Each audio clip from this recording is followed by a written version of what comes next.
ಬಂಧುಗಳೇ, ನಾವು ಈಗ ಬಂದಿರುವುದು ವಿಜಯಪುರ ಜಿಲ್ಲೆಯ ಒಂದು ಪ್ರೇಕ್ಷಣೀಯ ಸ್ಥಳಗಳನ್ನು ನೋಡಲು ಬಂದಿರುತ್ತೇವೆ.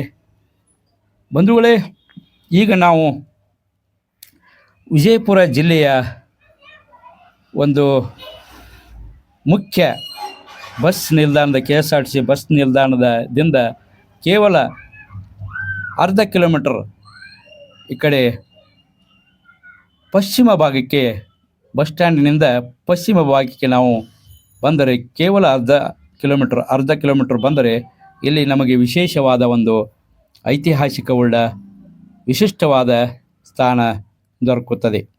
ಅದೇ ವಿಶಿಷ್ಟವಾದ ಸ್ಥಾನ ಅಂದರೆ ಅದು ತಾಜ್ ಬಾವಡಿ. ಇದು ಬಹಳ ವಿಶಿಷ್ಟವಾದಂಥ ಒಂದು ಪ್ರೇಕ್ಷಣೀಯ ಸ್ಥಳ. ಇದು ತಾಜ್ ಬಾವಡಿ ಅಂದರೆ ಇಲ್ಲಿ ಒಂದು ದೊಡ್ಡದಾದಂಥ ಬಾವಿ, ಸುತ್ತಮುತ್ತ ಕೋಟೆಯಂಥ ಕಮಾನುಗಳು ತಿರುವಿ ಕಟ್ಟಿದಂಥ ದೊಡ್ಡ ದೊಡ್ಡ ಕಲ್ಲುಗಳಿಂದ ಕಟ್ಟಿದ ಕಟ್ಟಡದ ಒಂದು ಸುತ್ತಳತೆ ಎಲ್ಲ ಈ ಒಂದು ಕಟ್ಟಡದ ಮಧ್ಯದಲ್ಲೇ ಸಿಗುವುದು ನಮಗೆ ದೊಡ್ಡದಾದಂಥ ಒಂದು ನೀರು ತುಂಬಿದಂಥ ಬಾವಿ. ಇದಕ್ಕೆ ತಾಜ್ ಬಾವಡಿ ಅಂತೂ ಹೆಸರಿಟ್ಟರು. ಅದರ ಮುಂದಿನ ಇತಿಹಾಸ ನಾವು ತಿಳಿದುಕೊಳ್ಳೋಣ.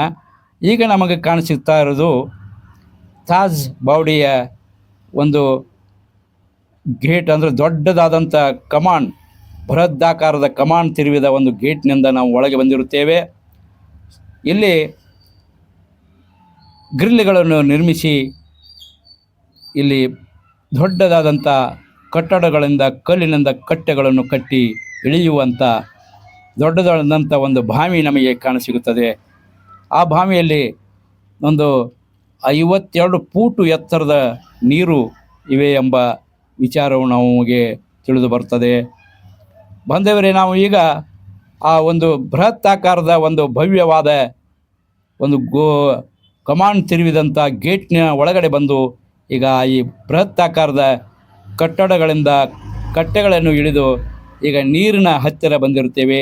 ಇದು 52 ಫೂಟು, 50ರಿಂದ 60 ಫೂಟ್ ತನಕವರೆಗೆ ನೀರು ಒಂದೊಂದು ಸಲ ಸಂಗ್ರಹವಾಗುತ್ತದೆ ಎಂದು ನಾವು ತಿಳಿದುಕೊಂಡೆವು.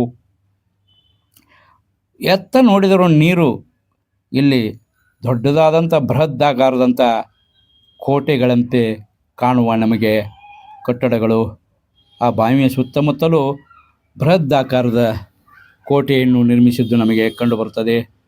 ಅಲ್ಲಿ ಎತ್ತರದ ಮೇಲೆ ನಿಂತರೆ ನಮಗೆ ಒಂದು ದೂರಿನಿಂದ ಕಾಣುವ ಒಂದು ನಿಸರ್ಗ ನಮಗೆ ಕಾಣಸಿಗುತ್ತದೆ.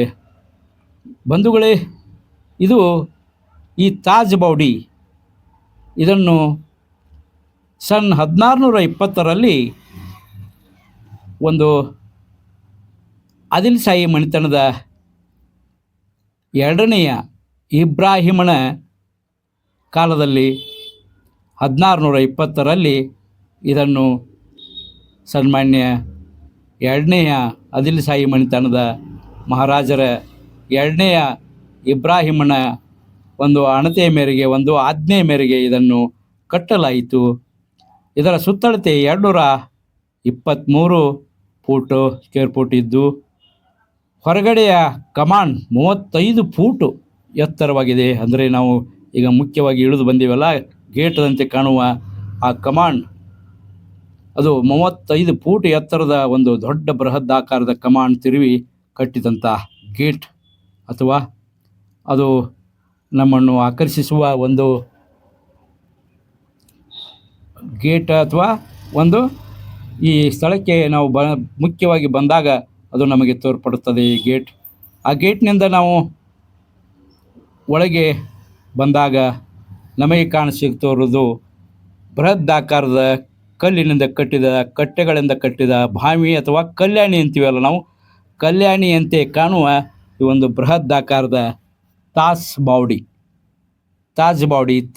ಅಥವಾ ತಾಸ್ ಬಾವಡಿ ಅಂತ ಹೇಳಿ ಗ್ರಾಮ್ಯವಾಗಿ ನಮ್ಮಲ್ಲಿ ಕರೆಯುತ್ತಾರೆ. ಅದರ ನಿಜವಾದ ಹೆಸರು ತಾಜ್ ಬಾವಡಿ. ಇದನ್ನು ಆಗಿನ 15ನೇ ಶತಮಾನದಲ್ಲಿ ಅಥವಾ 1620ರಲ್ಲಿ ಇದನ್ನು 2ನೇ ಇಬ್ರಾಹಿಮನ ಒಂದು ಆಜ್ಞೆ ಮೇರೆಗೆ ಕಟ್ಟಲಾಯಿತು ಎಂದು ಇತಿಹಾಸ ತಜ್ಞರು ಹೇಳುತ್ತಾರೆ. ಇದು ತುಂಬ ಬೃಹದಾಕಾರದ ದೊಡ್ಡದಾದ ಒಂದು ತಾಜ್ ಬಾವಡಿ ಆಗಿರುತ್ತದೆ.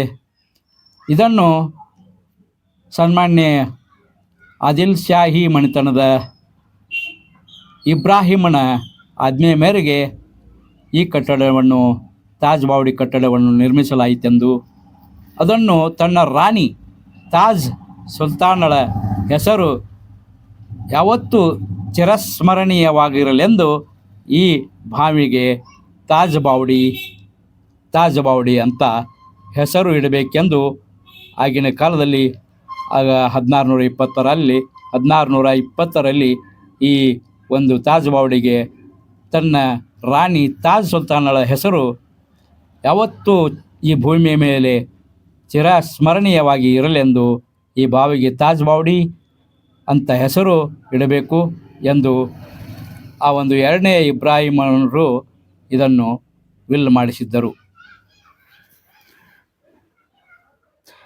ಬಂಧುಗಳೇ, ಈಗ ಈ ತಾಜ್ ಬಾವಡಿ ನಾವು ಇಡೀ ಒಂದು ಬಾವಡಿ ಅಂದರೆ ದೊಡ್ಡದಾದಂಥ ಬಾವಿ ಅಥವಾ ಕಲ್ಯಾಣಿಯಂತೆ ಕಾಣುವ ಈ ಒಂದು ತಾಜ್ ಬಾವಡಿಗೆಯನ್ನು ನಾವು ಸುತ್ತುವರೆದು ನೋಡಿದಾಗ ನಮಗೆ ಅಲ್ಲಲ್ಲಿ ಒಂದು ವಿಶ್ರಾಂತಿ ಪಡೆಯುವಂಥ ಒಂದು ಸ್ಥಳಗಳು ಕೂಡ ನಮಗೆ ಕಂಡು ಬಂದವು.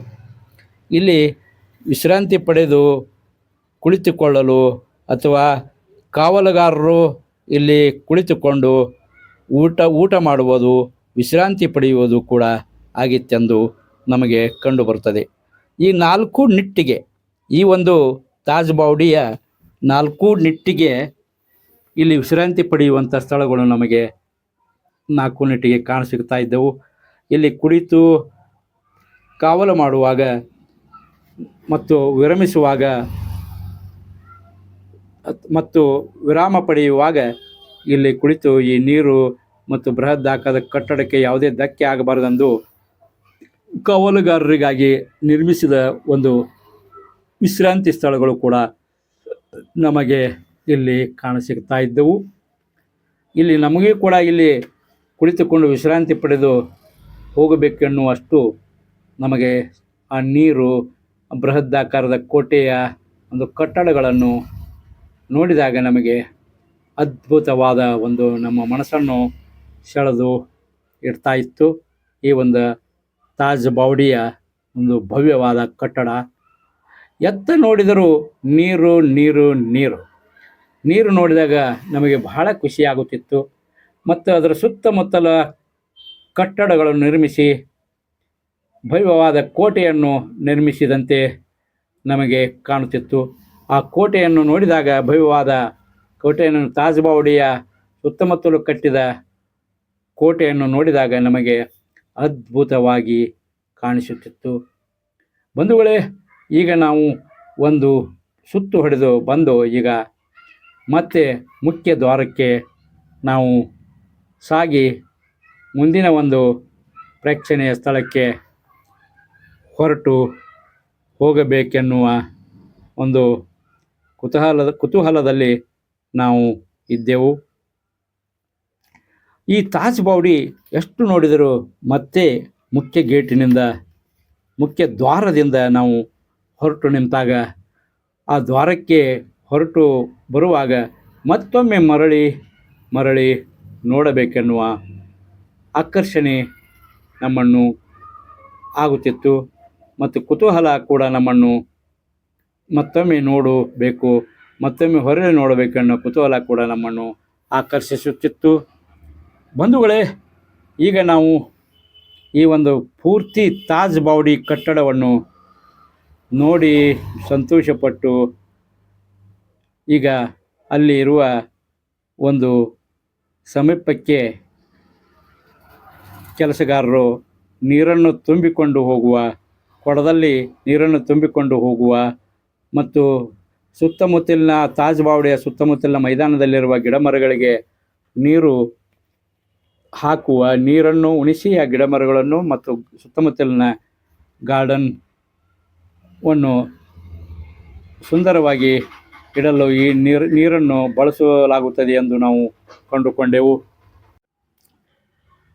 ಬಂಧುಗಳೇ, ಸನ್ 1620ರಲ್ಲಿ ಇದನ್ನು ಆದಿಲ್ ಶಾಹಿ ಮನೆತನದ ರಾಜ ಮಹಾರಾಜರ ಎರಡನೆಯ ಇಬ್ರಾಹಿಮನ ಒಂದು ಆಜ್ಞೆಯ ಮೇರೆಗೆ ಕಟ್ಟಲಾಯಿತು ಎಂದು ಈಗಾಗಲೇ ನಾವು ತಿಳಿದುಕೊಂಡಿರುತ್ತೇವೆ. ಇದು ಸುತ್ತಳತೆ ಸಾಕಷ್ಟು ಬೃಹತ್ ಪ್ರಮಾಣದಲ್ಲಿ ಇದ್ದು, ಇದು ಭಾರಿ ಸುತ್ತಲೂ 4 ನಿಟ್ಟಿನಲ್ಲಿ ಒಂದು ಕಮಾನುಗಳನ್ನು ತೆರೆದ ಒಂದು ಮಹಾದ್ವಾರಗಳಂತೆ ಕಾಣುವ ನಮಗೆ ಗೇಟ್ಗಳು ಕಂಡುಬಂದವು. ಅದರ ಮುಖ್ಯ ದ್ವಾರ ನಮ್ಮನ್ನು ಸಾಕಷ್ಟು ಒಂದು ಆಕರ್ಷಿಸಿತು. ಅದು ಕಮಾನು ತಿರುವಿದ ಮುಖ್ಯ ದ್ವಾರ 35 ಫೂಟ್ ಎತ್ತರವಾಗಿದೆ ಎಂದು ನಮಗೆ ತಿಳಿದು ಬಂತು. ಬಂದವರೇ, ಇದನ್ನು ನೀವು ಕರ್ನಾಟಕದಾದ್ಯಂತ ನಮ್ಮ ಕನ್ನಡಿಗರು ಸಾಕಷ್ಟು ಪ್ರಮಾಣದಲ್ಲಿ ದಿನನಿತ್ಯ ಈ ಒಂದು ಪ್ರವಾಸಿಯ ಸ್ಥಾನ ತಾಜ್ ಬಾವಡಿಯನ್ನು ನೋಡಲು ದಿನನಿತ್ಯ ಸಾವಿರಾರು ಪ್ರವಾಸಿಗರು ಬರುವುದು ನಮಗೆ ಕಂಡುಬಂತು. ಇಲ್ಲಿಂದ ನೀರನ್ನು ಹೊತ್ತುಕೊಂಡು ಹೋಗಿ ಗಿಡ ಮರಗಳಿಗೆ ಅಥವಾ ತಮ್ಮ ಯಾವುದೇ ಇನ್ನೂ ಅಭಿವೃದ್ಧಿ ಹೊಂದುತ್ತಿರುವ ನಶಿಸಿ ಹೋಗಬಾರದೆಂದು ಈ ಕಟ್ಟಡಗಳಿಗೆ ಲೇಪನ ಮಾಡಲು ಸಾಕಷ್ಟು ಕೆಲಸಗಾರರು ನಮಗೆ ಆ ಸ್ಥಳದಲ್ಲಿ ಕಂಡುಬಂದರು. ಈ ಕಟ್ಟಡಗಳು ಇನ್ನೂ ಸಾವಿರ ಲಕ್ಷ ವರ್ಷಗಳು ಕೂಡ ಇದು ಯಾವುದೇ ಒಂದು ಸಿಡಿಲು, ಬಿಸಿಲು, ಮಳೆ, ಗಾಳಿಗೆ ಒಂದು ಬಗ್ಗದೆ ಒಂದು ಎತ್ತರವಾಗಿ ಗಟ್ಟಿಯಾಗಿ ನಿಲ್ಲುತ್ತವೆ ಎಂಬ ಅನಿಸಿಕೆ ನಮ್ಮ ಮನದಲ್ಲಿ ಹೊಳೆಯುತ್ತಿತ್ತು. ಹಾಗೆ ಬೃಹತ್ತಾಕಾರದ ಕಲ್ಲುಗಳು, ಕಟ್ಟಡಗಳು, ಗೋಪುರಗಳು ನಮ್ಮನ್ನು ಆಕರ್ಷಿಸುತ್ತಿದ್ದವು. ಬಂಧುಗಳೇ, ನಮ್ಮ ದೇಶದಾದ್ಯಂತ ಮತ್ತು ಬೇರೆ ಬೇರೆ ದೇಶಗಳಿಂದ ಪ್ರವಾಸಿಗರು ದಿನನಿತ್ಯ ಇಲ್ಲಿ ಸಾವಿರಾರು ಪ್ರವಾಸಿಗರು ಬರುತ್ತಾರೆ. ಮತ್ತು ಬಂದ ಪ್ರವಾಸಿಗರಲ್ಲಿ ಹಲವಾರು ಸರ್ವಶ್ರೇಷ್ಠವಾದ ವಿದ್ಯಾರ್ಥಿನಿಯರು ಕೂಡ ತಮ್ಮ ಅಧ್ಯಯನಕ್ಕಾಗಿ ಬಂದು ಹೋಗುವುದು ನಮಗೆ ಕಾಣಸಿಗುತ್ತದೆ. ತಾವು ಕೂಡ ಈ ಒಂದು ಪ್ರೇಕ್ಷಣೀಯ ಸ್ಥಳ ವಿಜಯಪುರಕ್ಕೆ ಬಂದು ನೋಡಿ ಹೋದರೆ ಈ 10 ಪ್ರೇಕ್ಷಣೀಯ ಸ್ಥಳಗಳಲ್ಲಿ ಈ ತಾಜ್ ಬಾವಡಿಯು ಕೂಡ ಒಂದು ಆಕರ್ಷಣೀಯ ಒಂದು ಇತಿಹಾಸವುಳ್ಳ ಈ ಒಂದು ಸ್ಥಳ ನಮ್ಮನ್ನು ಯಾವತ್ತೂ ಆಕರ್ಷಿಸುತ್ತದೆ. ಎಲ್ಲರೂ ಬಂದು ಈ ಒಂದು ಪ್ರೇಕ್ಷಣೀಯ ಸ್ಥಳವನ್ನು ನೇರವಾಗಿ ನೋಡಿ ಹೋಗಬೇಕೆಂದು